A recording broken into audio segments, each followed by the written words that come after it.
କେତେ ଟଙ୍କା ପାଇଛି ତ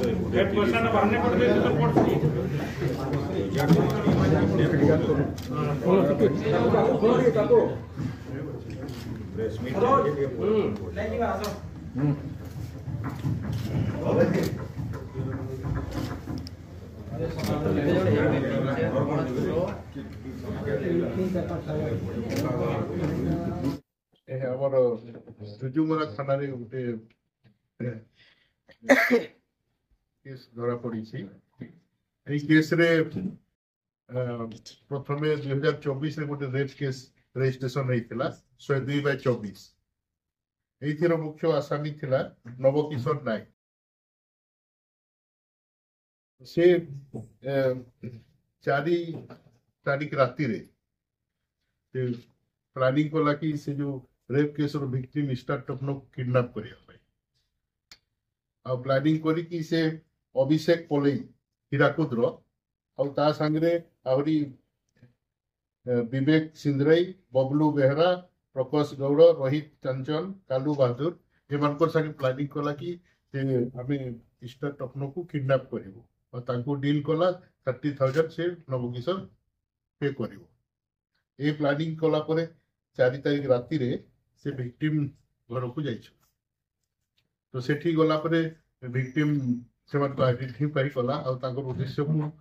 जानला कि माने मते किडनैप करी के आछथि तेनु समस्त को से माने जते बेले ता पाखु जाइछंती पुलिस को इन्फॉर्म करथि तापरे ए समस्त अक्यूज धरा पड़िछंती और तांकोठु जबत हेछि हमर one white colour Maruti Suzuki Swift car गोटे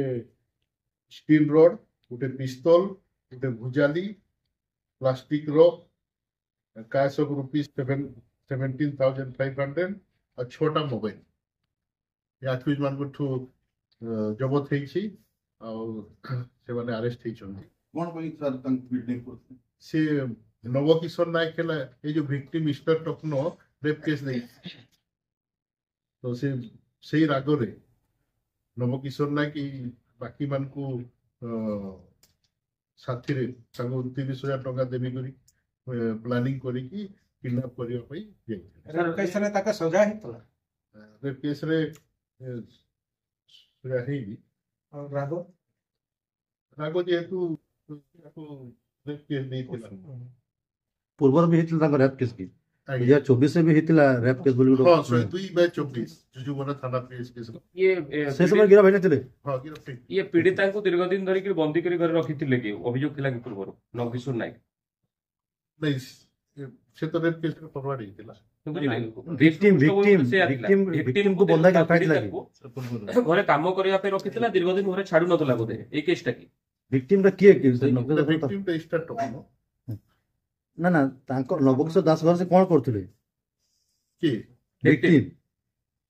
नहीं विक्टिम बड़े एक हाउस मेड बोली का नवंग घरे थिला ताको दीर्घ दिन धरि बंदी करी रखिथिले नवंग बोधे आज्ञा ताको हेला